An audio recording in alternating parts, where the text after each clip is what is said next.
Boa noite a todos os presentes. Eu gostaria inicialmente de dar alguns recados. A audiência pública que nós solicitamos, com a participação da Comissão de Saúde e Direitos Humanos, será no dia 12 de abril. E é sobre exatamente a questão do projeto de castração de animais, questão da posse responsável, e essa comissão faz parte a Maria Alva e também a da Algisa. Então, vai ser dia 12 de abril, nós estamos começando a convocar, ou melhor, convidar as pessoas para essa participação, e todos se sintam convidados, será 7h do dia 12 de abril. Também eu gostaria de comunicar uma boa notícia. Nós solicitamos, através do Ivan, que é assessor do deputado Paulo Teixeira, e já em breve estará disponibilizada uma emenda de R$200 mil para o Instituto Federal. Nós optamos em fazer essa destinação da emenda, porque, como sempre tenho dito aqui, o Instituto Federal é a nossa primeira faculdade gratuita em toda a nossa região. E cada vez mais tem novos cursos, e esses recursos provavelmente serão destinados ao laboratório de engenharia de biosistemas e de mecânica. E há uma dúvida se eventualmente seria também destinado para o transporte necessário a visitas técnicas, mais provavelmente para os laboratórios. Eu também recebi um e-mail agora há pouco de uma pessoa reclamando da ausência de médico no bairro Ipiranga, assim como está uma matéria no jornal A Comarca. E realmente isso, até indicaram que ela ligasse lá no Bom Sucesso, no posto Bom Sucesso, não tinha vagas, como também indicaram que falasse com o bairro Alto, também teve problemas, não sei se conseguiu a consulta. Então, mostrando, como bem disseram alguns vereadores antes, especialmente as duas mulheres desse plenário, que falaram que realmente a saúde de nada melhorou até agora, né? Realmente, muito falta e muito precisamos em relação à saúde. Eu tenho até um requerimento sobre a UPA, que nós vamos discutir oportunamente nessa sessão. Gostaria de falar também sobre os conselhos. Meu voto, obviamente, será contrário a essa lei autocrática. Na verdade, tem pessoas que não gostam de democracia. A verdade é essa. E, infelizmente, o atual prefeito, parece que ele gosta só de um conselheiro, que é o pai dele. Ele não gosta de outros conselheiros. Então, acho que ele vai até a casa do pai, que está em prisão domiciliar, e chega lá e pergunta: pai, o que eu faço? Acho que esse é o conselheiro dele. Pelas medidas que ele está tomando, por essas licitações, priorizando coisas que não têm sentido, como banheiros químicos para eventual uso no futuro, a questão da massa asfáltica que foi discutida aqui, a questão, enfim, de uma série de a história da pintura dos postes, que deu muita polêmica essa semana, e não é que essa casa, eu particularmente, que sou tido como que eu acho que o esquema Silvestre sempre foi um mal para a cidade, eu continuo achando. Não é porque eu sempre fui oposição ao José Silvestre que eu quero o mal da cidade. Pelo contrário. Mas, se continuar nesse ritmo, esta Câmara não é aquela que eu não era vereador na época, que um japonês sentava lá no fundo, levantava o jornal e todo mundo levantava. Abaixava o jornal, todo mundo sentava. Essa Câmara não é assim. Os tempos são outros, as pessoas são outras, e essa Câmara está se mostrando altaneira, né? Palavra bonita, altaneira e com opinião própria. Tá? Então, se continuar assim, vai muito mal, que amplie os conselheiros.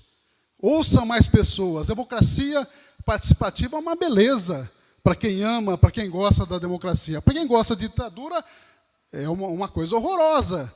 Tem muita gente opinando. E aqui nós gostamos de democracia.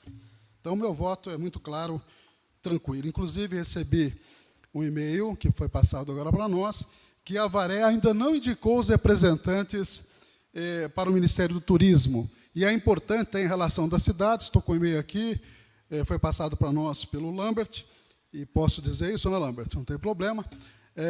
E a Avaré ainda não indicou os representantes do turismo, e o mapa do turismo do Ministério, ele, se for sair dessa maneira, vai sair sem o nome dos representantes da Avaré. Então, e há um protocolo, inclusive, que tem um formulário, melhor dizendo, que tem que ser preenchido pelos representantes do Executivo. Então, vamos correr, né? executivo.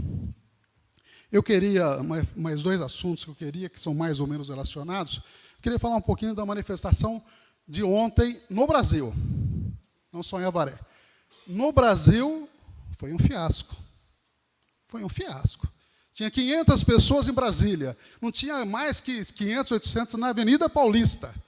E, na verdade, o que o MBL, Movimento Brasil Livre, e o Vem Pra Rua, que são movimentos sabidamente financiados por recursos internacionais e por alguns partidos, todo mundo sabe, né? Qual era a palavra de ordem deles? Defesa da Lava Jato, do Moro, obviamente, o fim do foro privilegiado, eu acho que razoável, a questão apoio às reformas, apoio à terceirização, apoio à reforma da Previdência. Aqui em Avaré foi uma exceção, porque participou o sindicato. Mas no Brasil era proibido falar fora Temer. E era proibido falar contra as reformas. No Brasil, estou dizendo. Que Avaré foi uma exceção com relação à reforma da Previdência, razão da participação do Zandonai e do sindicato. Portanto, eu vou dizer aqui, primeiramente, fora Temer. Aqui eu posso dizer. Se eu fosse falar lá, eu não podia, porque era proibido. Tá? E os seus ministros, tantos e tantos aí, que nós temos acompanhado, que estão mais enrolados. E a gente quer punição para todos, independente de partido. Sempre tivemos essa clareza. E a terceirização? Não foi citada. A terceirização, hoje, eu vi uma matéria da IBC, Empresa Brasil de Comunicação, que o Procurador-Geral do Trabalho, chamado Ronaldo Fleury, ele mandou um ofício, é o equivalente ao Janot, né? Só que no trabalho, chama-se Ronaldo Fleury. Ele mandou um ofício para o presidente Michel Temer para vetar integralmente o projeto de terceirização que a Câmara aprovou. O próprio Senado está querendo rever, porque achou que foi draconiano, foi drástico demais e vai gerar um problema muito sério. E, por exemplo, o Ronaldo, xará do nosso Ronaldo Abdala aí, né, Ronaldo? Pediu para o presidente o seguinte, eu vou até ler, pediu veto total ao projeto, porque ele fragiliza os direitos fundamentais do trabalhador, ou dos trabalhadores, ele também fragmenta a relação do emprego, aumenta a rotatividade da mão de obra, diminui a remuneração dos trabalhadores, aumenta a jornada de trabalho, diminui a garantia de férias e benefícios indiretos, aumenta o risco de inadimplemento dessas empresas. E está todo mundo assanhado agora, eu até ouvi umas matérias, para fazer empresa, para contratar, para terceirizar. Esse vai ser o grande filão. Quem vai se beneficiar disso? Os chamados intermediários. Tem gente se organizando para isso. E diz mais ainda o nosso Procurador-Geral do Trabalho. Reduz o trabalho humano à condição de mercadoria e inverte a ideia da terceirização atual, que é apenas atividade meio para atividade fim. Vai contratar, por exemplo, um médico, só para sair da minha área, pode ser uma empresa terceirizada, vai contratar um enfermeiro, vai contratar alguém que vai trabalhar na atividade fim da empresa, tudo terceirizado. Você acha, quem vai? Qual é o lado mais fraco? Sempre foi o trabalhador.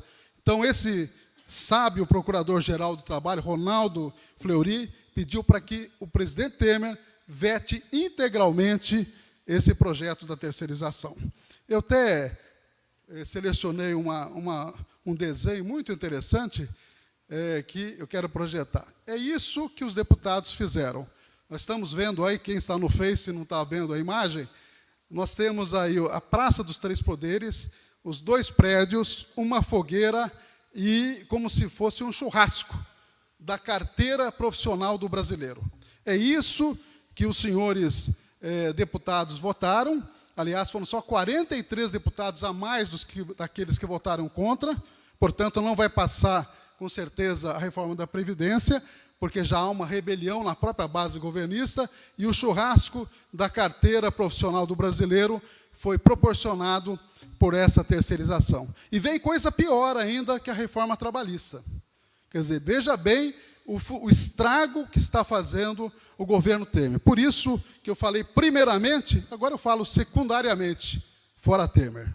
Boa noite.